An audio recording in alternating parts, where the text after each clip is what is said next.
சிவபெருமான் மன்றுதோறும் ஆடுவார். மன்றுனா சபை. வடக்கே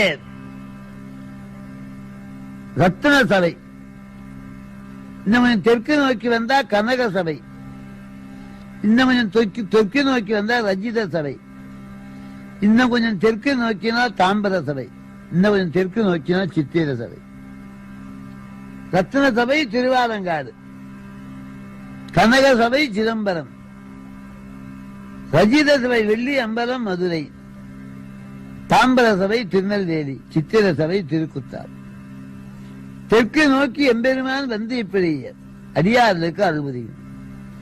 ஆகவே மன்றுதோறும் ஆடுகின்ற பெருமான் சிவபெருமான். இவர் குன்றுதோறும் ஆடுவார். சேயவன் நேய மைவரை உலகு என்று நக்கி தொல்காப்பியர்